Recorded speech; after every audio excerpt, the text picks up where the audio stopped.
Kodin, Kodin, only Sri Jika, Ramai Jam, Kushimara, Ranagaram, Ranagaram. Aja Kodi, only Sri Jika, Ramau Deja, Rakusi Mana.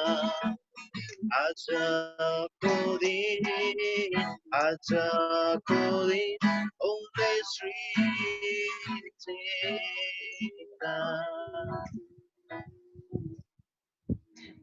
भाइलाई धन्यवाद छ र आउनुहोस् हामी सबैजनाले शिर झुकाएर आजको सेवा सुरु गर्नलाई हामी सुरुको प्रार्थना गर्नेछौँ। आउनुहोस् आमेन म गर्नेछु। धन्यवाद छ प्रभु, हामी तपाईलाई हामी धन्यवाद चढाउँदछौँ यो समय प्रभु। आज साँच्चै नै प्रभु तपाईँ परमेश्वरले आज हामीलाई कृपा गरिकन यो दिन दिनुभएको छ अनि हामी तपाईँको चरणमा हामी आउनलाई तपाईँले सहायता गर्नुभयो। यसरी प्रभु आज हामीलाई टाढा टाढा भए तापनि प्रभु आज हामीलाई एक ठाउँमा भेला हुनमा यसरी अनलाइन सेवामा तपाईँ परमेश्वरले मौका दिनुभएको छ, ज्ञान बुद्धि दिनुभएको छ अनि यसरी हामी एकतामा भएर फेरि पनि प्रभु हामी तपाईँलाई उचाल्न पाएका छौँ, तपाईँ परमेश्वरको चरणमा आउन पाएका छौँ। प्रभु हामी तपाईँलाई धन्यवाद दिँदछौँ, यो सबै कुराको निम्ति तपाईँलाई धन्यवाद दिँदछौँ। हो प्रभु यीशु, यो समय हामी तपाईँको चरणमा आउँदछौँ। आजको सम्पूर्ण सेवालाई हामी तपाईँको हातमा हामी राख्दछौँ, किनभने प्रभु आज तपाईँको सहायता बिना हामी केही पनि गर्न सक्दैनौँ। पवित्र आत्मा आजको सुरुदेखि अन्त्यसम्म तपाईँ परमेश्वरले सहायता गरिदिनुहोस्। प्रभु आज जुन छोराले तपाईँको दासले प्रभु तपाईँको वचनलाई प्रचार गर्नुहुनेछ प्रभु, उहाँको साथमा तपाईँ रहिदिनुहोस्, किनभने प्रभु तपाईँको सहायता बिना मानिसले केही पनि गर्न सक्दैन। पवित्र आत्मा तपाईँको उपस्थितिमा तपाईँको सहायता हामी माग्दछौँ। म स्वयंलाई पनि तपाईँले सहायता गर्नुहोस्। हामी जतिजना प्रभु यस ठाउँमा प्रभु आज यो अनलाइन सेवामा हामी उपस्थिति भएका छौँ प्रभु, प्रत्येकको साथमा तपाईँ हुनुहोस् र हामीलाई सहायता गर्नुहोस् प्रभु। धन्यवाद दिँदै प्रभु यो सेवालाई हामी तपाईँको हातमा राख्दै हामी बिन्ती चढाउँदछौँ येशू प्रभु तपाईको नाममा, आमेन। आउनुहोस् हामी आजको सेवामा सबै सम्पूर्ण यो भजन र कोरस र आराधनाको समय सबै म डेभिड भाइलाई दिनेछु। यो समय चाहिँ भाइले नि सञ्चालन गर्नुहुनेछ। हुन्छ, यो समय दिनुहुने हाम्रो सञ्चालिका दिदीलाई पनि धन्यवाद। मेरो आवाज सुन्दै हुनुहुन्छ तपाईहरुले? यदि सुन्दै हुनुहुन्छ भने हातलाई यसो उठाइदिनुहोस् न। ओके, सबैले सुन्दै हुनुहुँदो रहेछ।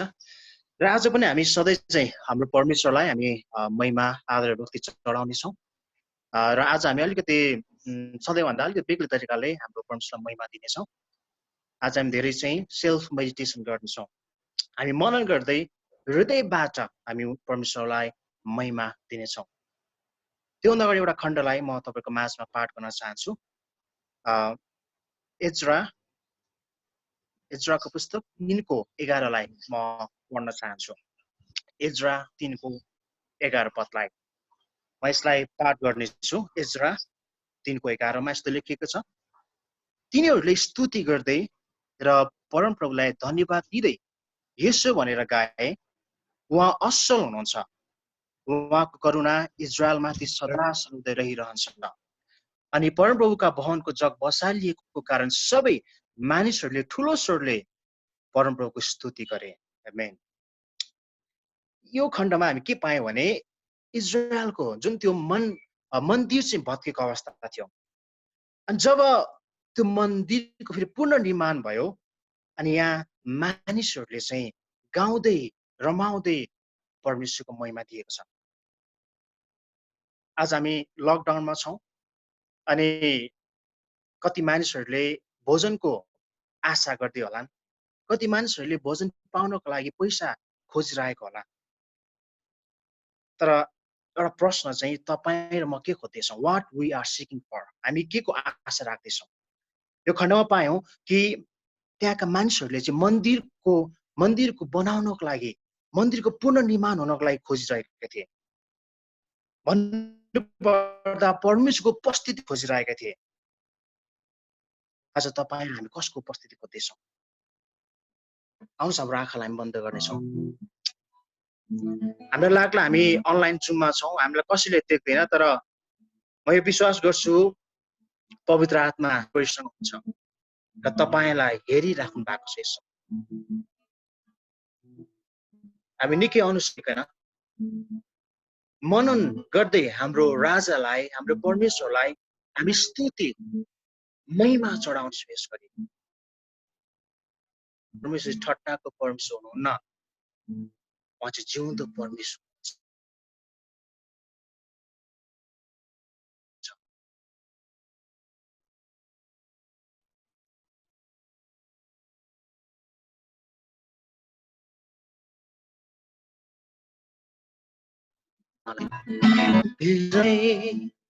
येशू जस्तै हुन चाहन्छु, येशू जस्तै, फेरि येशू जस्तै,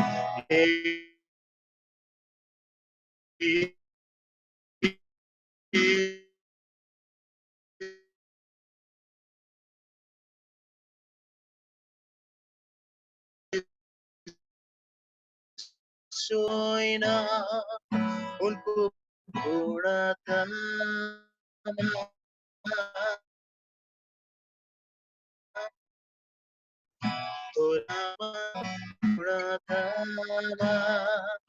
हुन चाहन्छु, येशू जस्तै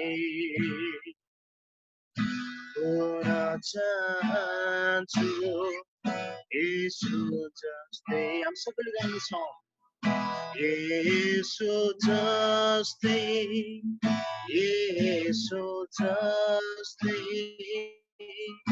हुन चाहन्छु, येशू जस्तै। थोरै नापा होइन उनको गुणतामा, थोरै नापा होइन उनको गुणतामा हुन चाहन्छु, येशू जस्तै हुन चाहन्छु, येशू जस्तै।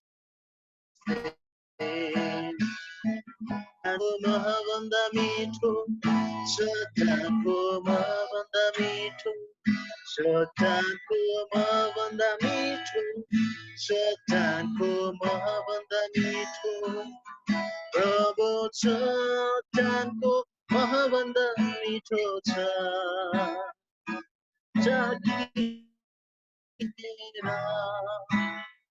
प्रभु भलो छ, प्रभु सताको महभन्दा मिठो छ।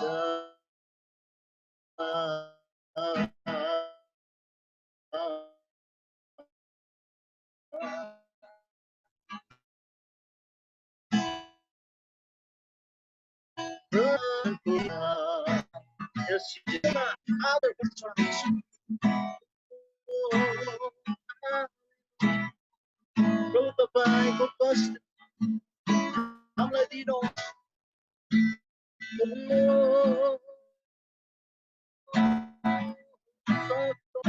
तपाईँको राजा, तपाईँ महिमाको परमेश्वर, हाम्रो वास्ता गर्नुहुने, हाम्रो फिक्री गर्नुहुने, हामीलाई नयाँ जीवन दिनुहुने प्रभु तपाईँ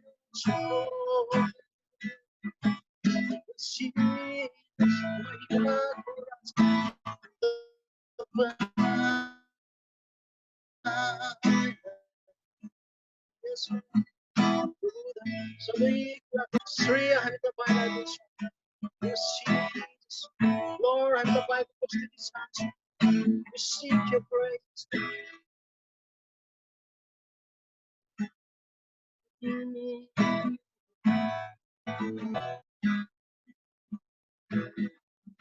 उहाँ बिना हामी केही पनि गर्न सक्दैनौँ।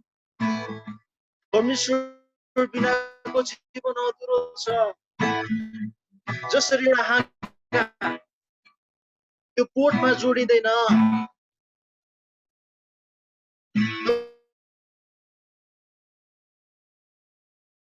त्यो बोटले फल फलाउन सक्दैन। हाम्रो जीवनको अर्थ रहँदैन। हामी जिएको कुनै त्यसको कुनै अर्थ छैन यदि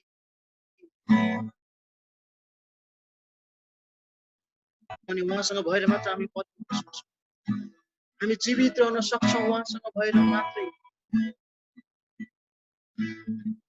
हामी यसको मनमा भन्नेछौँ प्रभु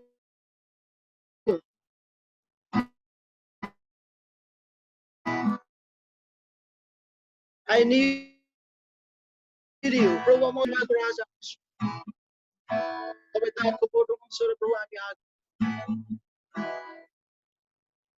तपाईँ दाको बोट र महागा हुँ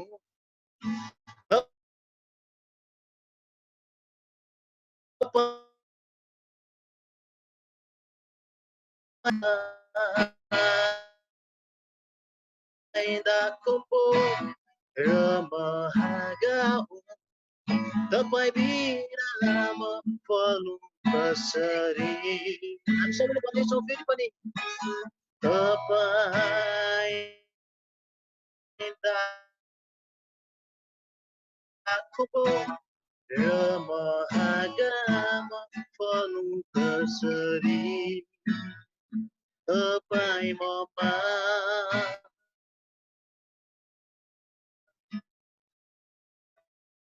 म तपाईँमा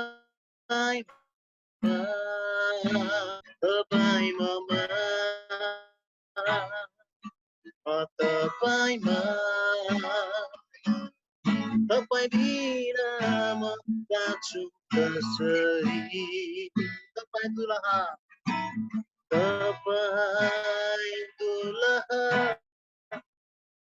र म दुलही हुँ तपाईँ बिना मेरो जीवन अधुरो छ तपाईँ दुलहा र म दुलही हुँ तपाईँ बिना मेरो जीवन अधुरो छ तपाईँ ममा म तपाईँमा तपाईँ बिना म बाँच्छु कसरी तपाईँ ममा म तपाईँमा तपाईँ बिना मेरो जीवन अधुरो छ तपाईँ ममा म तपाईँमा तपाईँ बिना म बाँच्छु कसरी तपाईँ ममा म तपाईँमा तपाईँ बिना म फलु कसरी Yes, Lord.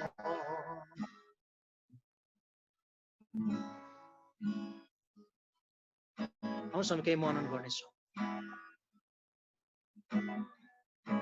कि हाम्रो परमेश्वर कति महान हुन्छ आज हामी जस्तो परिस्थितिमा छौँ तरी त्यही परिस्थितिमा हाम्रो राजालाई हाम्रो परमेश्वरलाई आज धेरैले यो समयलाई खोजे तर आज उनीहरूले यो समय पाएको छ तर आज यो सुन्दर समय परमेश्वरले तपाईँ र मलाई दिनुभएको छ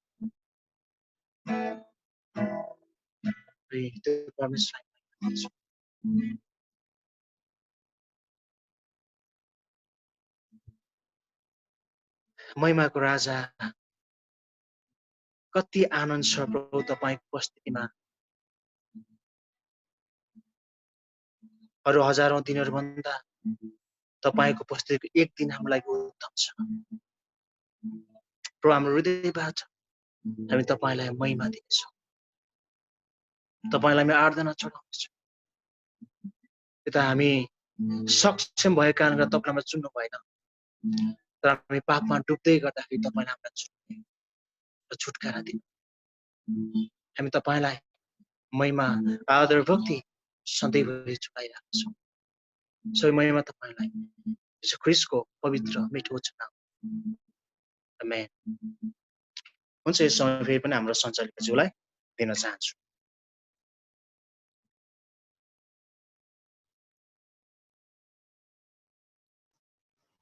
डेभिड भाइलाई धन्यवाद छ। धन्यवाद दिदछु, उहाँले आराधनामा हामीलाई सहायता गर्नुभयो र डोर्याउनु भयो। उहाँलाई परमेश्वरले फेरि पनि आशीष दिएको हुन् र यो समय हामी आज भेटी उठाउने छैनौँ र हामी यो समय चाहिँ हामी आउने हप्ता बुधबारको लागि हामी केही जानकारीहरू म भन्नेछु। र आउने बुधबार 13 तारिक 31 गते नेपालको 31 गते पर्छ र 13 तारिक पर्ने रहेछ र बुधबार समय चाहिँ दिनको 2:30 मा हाम्रो सेवा हुनेछ। 2:30 मा 2:30 बजी हाम्रो सेवा हुनेछ र सञ्चालन हाम्रो भाइ डेभिड मिश्रले गरिदिनु हुनेछ र आराधनाको समय चाहिँ प्रेमा थापाले गरिदिनु हुनेछ। फुलबारी चर्च प्रेमा थापा र अरू जानकारी फेरि पनि उहाँले बिचमा दिनुहुनेछ र वचन चाहिँ हाम्रो विमल थापाले नै दिनुहुनेछ। यो चाहिँ आउने हप्ता बुधबारको लागि अगाडि नै जानकारी दिइराखेको हो। हामी सबैजना प्रार्थनामा तयार हुनुपर्छ भनेर अब यो समय फेरि पनि हामी वचनको प्रार्थनाको समय भएको छ र वचनको प्रार्थना चाहिँ हाम्रो गुरुआमा शोभा गुरुङले गरिदिनु हुनेछ र आउनुहोस् हामी सबैजना उहाँसँग हामी सहभागी हुनेछौँ र गुरुआमा शोभा गुरुआमाले गरिदिनु हुनेछ। आउनुहोस् उहाँसँग हामी सहभागी हुनेछौँ। वचनको लागि प्रार्थना। हुन्छ, हामी प्रार्थना गर्नेछौँ। पवित्र पवित्र अति उच्चमा विराजमान हुनुहुने प्रभु परमेश्वर पिता, हामी तपाईलाई धन्यवाद दिन्छौँ। यसगरी यस समय प्रभु हामी तपाईको सामुख आफूलाई नम्र बनाउँदछौँ, कारण तपाईँ परमेश्वरले हामीलाई प्रेम गर्नुभयो अनि तपाईको अनुग्रह र कृपामा राख्नुभयो। अनि आजको दिन तपाईँ परमेश्वरले आज हामीलाई टाढा नजिकबाट प्रभु हामी तपाईको सेवा गर्ने एउटा मौका दिनुभएको छ। प्रभु हामी तपाईलाई धन्यवाद दिन्छौँ। धन्यवाद छ प्रभु, हामी विशेष भागमा आएका छौँ। साँच्चै नै प्रभु आज तपाईको वचन बिना हाम्रो जीवन अधुरो छ। तपाईको वचन बिना आज हाम्रो जीवन रित्तो छ प्रभु। तपाईको वचन बिना हामी जिउन पनि गाह्रो हुन्छ। यसै कारण प्रभु तपाईँ परमेश्वरको दासलाई तपाईको हातमा राख्दछौँ प्रभु। तपाईको पवित्र आत्माको शक्ति र सामर्थ्यले अभिषेक गर्नुहोस् प्रभु। हामीलाई जुन कुरा हामीलाई आज तपाईको दासद्वारा प्रभु बताउँदै हुनुहुन्छ त्यो कुरालाई बुझ्न र मनन गर्न प्रभु तपाईले हामीलाई सहायता गर्नुहोस्। पवित्र आत्मा तपाईले हामीलाई सहायता गर्नुहोस्। तपाईको दासलाई पछाडि राख्नुहोस् जसरी तपाईँ परमेश्वरले अनि साँच्चै नै यशायालाई प्रभु तपाईले अभिषेक गर्नुभयो। आज तपाईको दासलाई नै त्यसरी नै अभिषेक गर्नुहोस्। आज तपाईको वचन बोल्दै गर्दा प्रभु जहाँ जहाँ तपाईको वचन सुनिरहेको हुनेछ त्यो ठाउँमा छुटकाराहरू आउनेछ। त्यो ठाउँमा प्रभु हाम्रो जीवनमा प्रभु धेरै छुटकाराहरू त्यो वचनद्वारा आउनेछ। आज हामी विश्वास गर्दछौँ, तपाईको वचनलाई हामीले ग्रहण गर्दछौँ प्रभु। तपाईले हामीलाई सहायता गर्नुहोस् अनि तपाईको वचन अनि सुन्दै गर्दा तपाईँ परमेश्वरले हाम्रो हृदयका ढोकाहरू खोलिदिनुहोस्। धेरै कुरा बुझ्नुपर्ने कुराहरू छन्, त्यो बुझ्नलाई बाधा पुर्याउने कुराहरूलाई म येशू ख्रीष्टको रगतले म जलाउँदछु, इन्कार गर्दछु। प्रभु तपाईले हामीलाई सहायता गर्नुहोस्। हामी सुन्ने जतिजना छौँ अनि त्यसै गरी सुनाउने तपाईको दासलाई तपाईको शक्तिशाली हातमा राख्दछौँ प्रभु। तपाईले हामीलाई सहायता गर्नुहोस् भन्दै बिन्ती प्रार्थना प्रभु येशू ख्रीष्टको नाउँमा, आमेन। धन्यवाद छ। गुरुआमालाई धन्यवाद दिँदैछु र यो सम्पूर्ण समय फेरि पनि वचनको हामी सुन्नेछौँ र हामी पास्टर विमल थापालाई हामी यो समय दिनेछौँ र उहाँले लिनुहुनेछ।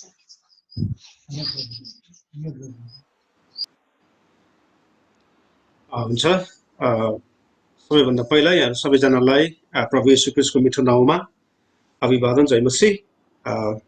यहाँहरूले मेरो आवाजलाई सुन्दै हुनुहुन्छ होला। इनकेस बोल्दै जाँदाखेरि आवाजमा अलिकति डिस्टर्ब आयो भने तपाईँले मलाई जानकारी गराउन सक्नुहुन्छ र पूर्ण म तपाईँहरूलाई स्वागत गर्न चाहन्छु। यो विशेष गरिकन हामीले परमेश्वरको वचन अध्ययन गर्दैछौँ। यहाँहरूलाई परमेश्वरको वचनबाट केही कुराहरू सिकाउने मेरो प्रार्थना अनि प्रयास छ र म आशा गर्छु यहाँहरू पनि सिक्नको लागि यो समय निकालेर आउनु भएको छ। यो समयमा हामी संसारको विभिन्न राष्ट्रहरूबाट हामी यो अनलाइन सेवाकाईमा सहभागी भएको कारणले गर्दाखेरि सबै देशको समय एउटै नभएको कारणले गर्दाखेरि कतिजना अहिले अनलाइनमा हुनुहुन्न। अहिले कुनै राष्ट्रमा मध्य दिन भएको छ भने, कुनै राष्ट्रमा साँझ परेको छ भने, कुनै राष्ट्रमा मध्यरात भइरहेको छ। त्यस कारणले गर्दाखेरि आजको यो संगतिमा धेरैजना सहभागी हुन सक्नु भएको छैन। तर पनि हामीले यो संगति अथवा यो शिक्षाको सेवाकाई जुन हामीले गरिरहेका छौँ यसलाई चाहिँ उहाँहरूको सुविधाको लागि जो जति यो सेवाकाईमा यस्तो समयमा उहाँहरूलाई पाइ पर्दैन, उहाँहरू संगतिमा सहभागी हुन सक्नुहुन्न, उहाँहरूलाई पनि यसको सूचना होस्, उहाँहरू सूचित हुनुभएको होस् भनेर यसलाई हामीले युट्युबमा अपलोड गरिदिने गर्छौँ यो संगतिपछि। अनि आज चाहिँ सायद यहीँ हाम्रो इन्टरनेट अलिकति प्रब्लम भएर होला, रेकर्डिङ अलिक राम्ररी भइरहेको छैन, तर पनि रेकर्डिङ भइरहेको छ। जे पनि भइरहेको छ, यो सबै रेकर्डिङ भइरहेको छ। अनि यसलाई म युट्युबमा अपलोड गरिदिन्छु। हजुरहरूले यसलाई सुन्न सक्नुहुन्छ र अरूलाई पनि उत्साह दिन सक्नुहुन्छ। र जो जति सहभागी हुनु सक्नु भएको छैन समयको कारणले गर्दाखेरि उहाँहरूले पनि यसलाई उहाँहरूको उपयुक्त समयमा उहाँहरूले हेर्न सक्नुहुन्छ अनि सुन्न सक्नुहुन्छ। जो जति तपाईँ प्रभुका जनहरू आजको संगतिमा उपस्थित हुनु भएको छ, यहाँहरू सबैजनालाई म हृदयबाट नै स्वागत गर्न चाहन्छु। यहाँहरूलाई स्वागत छ यो सेवाकाईमा। र यी दिनहरूमा हामीले परमेश्वरको वचनबाट अध्ययन गर्दैछौँ, खोज तलासी गर्दैछौँ, अनुसन्धान गर्दैछौँ। किनभने परमेश्वरको वचनलाई चाहिँ हामी जति खोज्छौँ हामी त्यति नै भेट्छौँ। परमेश्वरको वचन चाहिँ खोजेर भेटेर सकिने कुराहरू होइन। हामी जति खोज्दै जान्छौँ, खोताल्दै जान्छौँ, यो चाहिँ त्यति नै भेटिँदै जाने कुराहरू हो। त्यस कारणले गर्दाखेरि परमेश्वरको वचनले भन्छ गहिरोले गहिरोलाई खोज्दछ भनेर भन्दछ। जब तपाईँ हामी परमेश्वरको वचनको गहिराईमा प्रवेश गर्छौँ अनि त्यतिखेर चाहिँ हामीलाई प्रभु मलाई टाउको दुख्यो, मेरो पेट दुख्यो, मलाई ज्वरो आयो, निको पारिदिनुहोस् भनेर प्रार्थना गर्ने। अनि त्यो ज्वरो निको भएन, टाउको दुखेको निको भएन, पेट दुखेको निको भएन भने परमेश्वरबाट अलग हुने कुरा आउँदैन। जब तपाईँ हाम्रो जरा चाहिँ गहिरोमा गाडिएको हुन्छ, परमेश्वरको वचनको गहिरोमा हाम्रो जरा गाडिएको छ भने चाहिँ हामी सजिलैसँग हाम्रो जीवनमा जस्तो सुकै अवस्था आइपर्दा नि हामी परमेश्वरबाट चाहिँ अलग हुन सक्दैनौँ। त्यस कारणले गर्दा गहिरोले गहिरोलाई खोज्दछ भनेर वचनले हामीलाई बताउँछ। आज चाहिँ यो वचन अध्ययन गरेर अगाडि बढ्ने क्रममा चाहिँ विशेष वचनको गहिराईमा यहाँहरूलाई लानुभन्दा पनि आज चाहिँ म यहाँहरू समक्ष जो जतिले प्रभु येशू ख्रीष्टलाई विश्वास गर्नुभएको छ, विश्वासीको जीवनमा भएको एउटा खजाना छ जसलाई अङ्ग्रेजीमा ट्रेजर भनेर भन्छ। त्यो खजाना चाहिँ म यहाँहरूलाई अबको केही समयमा परमेश्वरको वचनबाट देखाउने प्रयास गर्नेछु। अनि जब तपाईँ हामीभित्र भएको खजाना भनौँ अथवा ट्रेजर भनौँ, एउटा बहुमूल्य थोक त तपाईँ हामीभित्र छ, यदि त्यसलाई तपाईँ हामीले त्यसको पहिचान गर्न सक्यौँ भने चाहिँ हरेक सेवा सङ्गति तपाईँ हाम्रो निम्ति एकदमै अपरिहार्य हुन्छ। हामी हरेक सेवा सङ्गतिमा हामी भोकाउँछौँ अनि तिर्काउँछौँ। सबैभन्दा अगाडि आजको यस अध्ययनलाई अगाडि बढाउनुभन्दा अगाडि पहिलो कोरिन्थीको पुस्तक 1 अध्यायको 18 पदलाई म यहाँ समक्ष पाठ गर्न चाहन्छु। नयाँ नियममा पहिलो कोरिन्थीको पुस्तक 1 अध्यायको 18 पदलाई म पाठ गर्छु अनि त्यसपछि हामी आजको यस अध्ययनमा प्रवेश गर्नेछौँ। यहाँहरूले यसलाई यो मेरो आवाजलाई सुन्नुभयो पनि हुन्छ, होइन भने यहाँहरूले नोट गर्नुभयो भने अझै राम्रो हुन्छ। पहिलो कोरिन्थीको पुस्तक नयाँ नियममा 1 अध्यायको 18 पदमा यसरी लेखिएको छ, किनकि क्रुसको सन्देश नष्ट भइरहेकाहरूका निम्ति मूर्खता हो, तर हामी उद्धार पाएकाहरूका निम्ति परमेश्वरको शक्ति हो भनेर लेखिएको छ। जुन कुरा तपाईँ हामीले परमेश्वरको वचनबाट सिक्न गइरहेका छौँ, जुन कुरा प्रति तपाईँ हामी भोकाएका अनि तिर्खाएका छौँ र जुन कुराको निम्ति तपाईँ हामीले हाम्रो व्यस्तताको समयबाट पनि समय निकालेर प्रभुको चरणमा आएका छौँ, यो चाहिँ क्रुसको सन्देश हो। अनि यो क्रुसको सन्देश अथवा यो पवित्र धर्मशास्त्र बाइबलमा उल्लेख गरिएको परमेश्वरको वचन चाहिँ उद्धार मुक्ति पाएका व्यक्तिहरूको निम्ति चाहिँ यो चाहिँ परमेश्वरको शक्ति हो भने अविश्वासी व्यक्तिहरू अथवा विश्वास नगर्ने संसारको निम्ति चाहिँ यो मूर्खता हो भनेर वचनले हामीलाई बताउँछ। यो चाहिँ यो परमेश्वरको वचन चाहिँ विश्वासी जनहरूको लागि मात्र यो परमेश्वरको शक्ति हो, तर विश्वास नगर्ने व्यक्तिको लागि चाहिँ यो चाहिँ मूर्खता हो भनेर पहिलो कोरिन्थी 1 अध्यायको 18 पदमा उल्लेख गरेको छ। र तपाईँ हामी चाहिँ उद्धार मुक्ति पाएका व्यक्तिहरू हौँ। येशू ख्रिस्टलाई विश्वास गर्ने हामी उद्धार मुक्ति पाएका व्यक्तिहरू हौँ। त्यस कारणले गर्दा परमेश्वरको वचनले भन्छ उद्धार मुक्ति पाएकाहरूको निम्ति चाहिँ यो परमेश्वरको वचन चाहिँ परमेश्वरको शक्ति हो भनेर भनेको छ। त्यस कारणले गर्दा यो समयमा हामी के गर्दैछौँ भन्दाखेरि चाहिँ हामीले हो त्यो परमेश्वरको शक्तिलाई धारणा गर्ने, त्यो परमेश्वरको शक्तिलाई प्राप्त गर्ने हामी प्रयास अनि प्रार्थनामा छौँ। तर विश्वास नगर्नेहरूको निम्ति चाहिँ यो चाहिँ मूर्खता हो। अर्को शब्दमा भन्दाखेरि विश्वास नगर्नेहरूको निम्ति चाहिँ यो चाहिँ वेस्ट अफ टाइम हो, समयको बर्बादी हो। उनीहरूलाई यसले केही पनि अर्थ बनाउँदैन विश्वास नगर्नेहरूको निम्ति। तर विश्वास गर्नेहरूको निम्ति यो समय जो जति तपाईँहरूले आफ्नो व्यस्तताबाट सङ्गतिमा अहिले आउनुभयो, सिक्नलाई आउनुभयो, तपाईँ हाम्रो निम्ति चाहिँ यो चाहिँ परमेश्वरको शक्ति हो भनेर भर्खरै पाठ गरेको पहिलो कोरिन्थी 11 अध्यायको 18 पदले हामीलाई बताएको छ। अनि यो परमेश्वरको शक्ति हो अनि यसलाई चाहिँ आज तपाईँ हामीले धारणा गर्नुपर्छ। यो साधारण कुराहरू होइन। यो मैले बाइबलबाट खोज तलासी गरेर पढेर अनि मैले तपाईँहरूलाई सिकाउने कुराहरू होइन, त्यही मात्रै सीमित होइन। यो चाहिँ परमेश्वरको शक्ति हो। क्रुसको सन्देश चाहिँ परमेश्वरको शक्ति हो विश्वासी जनहरूको निम्ति। मैले यो कुनै बाइबल कलेजमा गएर पढेर अनि सिकेर आएर अब तपाईँहरूलाई बताउने, तपाईँले सिक्ने, थाहा हुने त्यस्तो मात्रै कुराहरू होइन। यो चाहिँ हो पहिला हामीले यसलाई अध्ययन गर्छौँ, अनुसन्धान गर्छौँ, यसलाई हामी खोज तलासी गर्छौँ अनि यसलाई हामी प्रचार गर्छौँ। किनभने चाहिँ यो चाहिँ उद्धार मुक्ति पाएकाहरूको निम्ति चाहिँ यो क्रुसको सन्देश अथवा यो पवित्र धर्मशास्त्र बाइबलका कुराहरू चाहिँ परमेश्वरको शक्ति, साधारण कुराहरू होइन।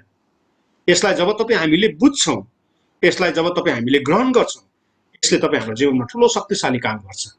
त्यस कारणले गर्दा यो चाहिँ परमेश्वरको शक्ति हो अनि यो शक्तिलाई प्राप्त गर्न हामी सबैजना तिर्खाएका छौँ अनि भोकाएका छौँ।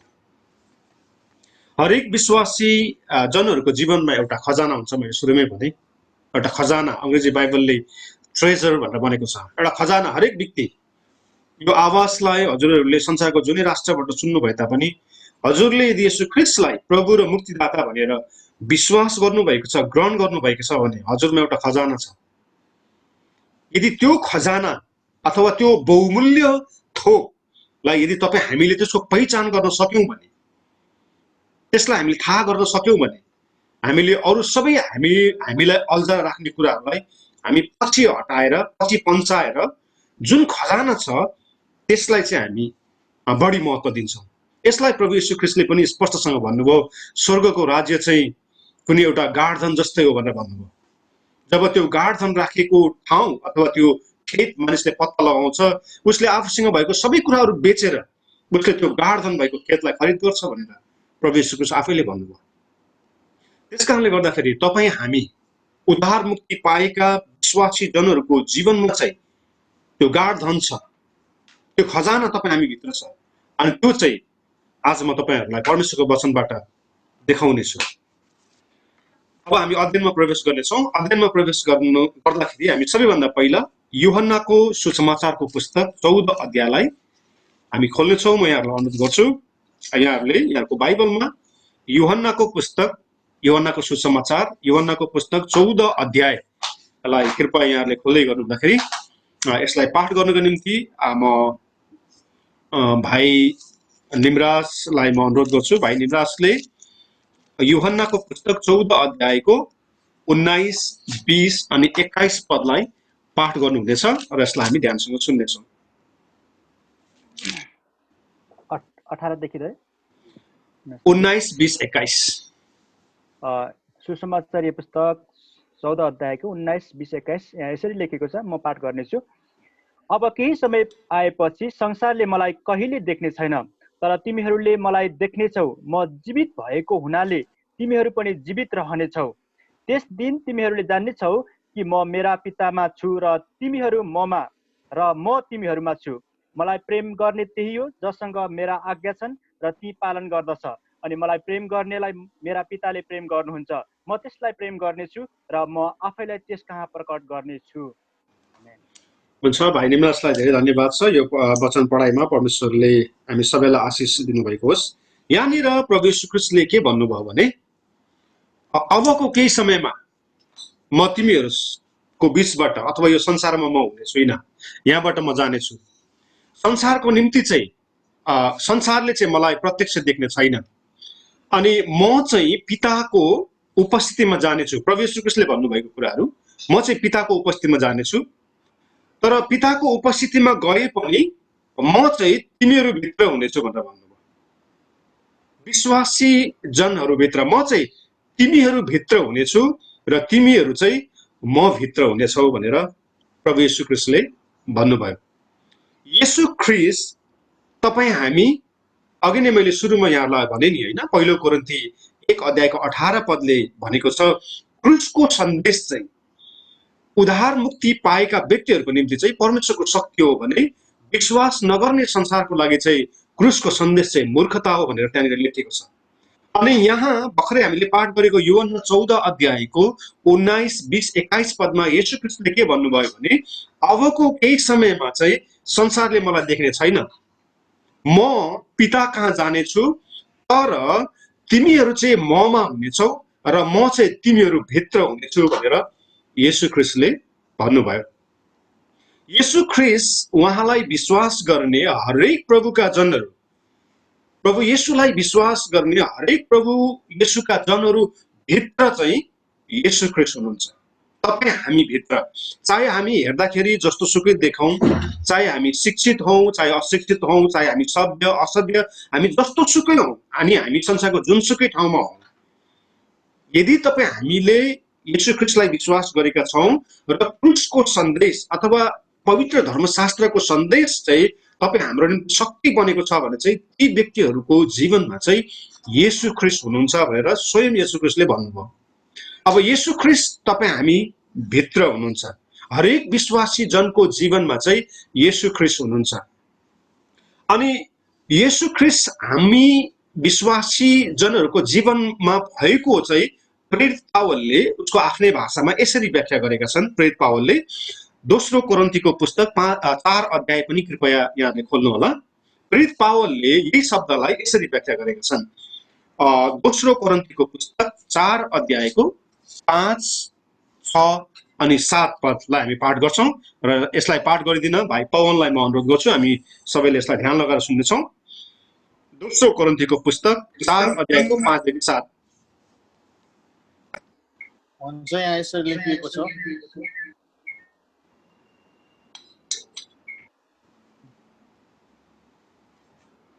हामी आफ्नै प्रचार गर्दैनौ, तर येशूको खातिर हामी तिमीहरूका दास भएर येशू ख्रीष्ट नै प्रभु हुनुहुन्छ भनी प्रचार गर्दछौ, जुन परमेश्वरले अँध्यारोबाट ज्योति चम्कोस् भन्नुभयो उहाँ हाम्रो हृदयमा चम्कनु भएको छ, ताकि परमेश्वरको महिमाको ज्ञान ज्योति ख्रीष्टको मुहारमा चम्कोस्। सर्वश्रेष्ठ शक्ति हाम्रो होइन तर परमेश्वरको हो भने प्रश्न पार्न यो धन हामीसित माटोको भाँडामा छ। आमेन। आमेन। हुन्छ, वचन पढाइमा परमेश्वरले हामी सबैलाई आशिष दिनुभएको होस्।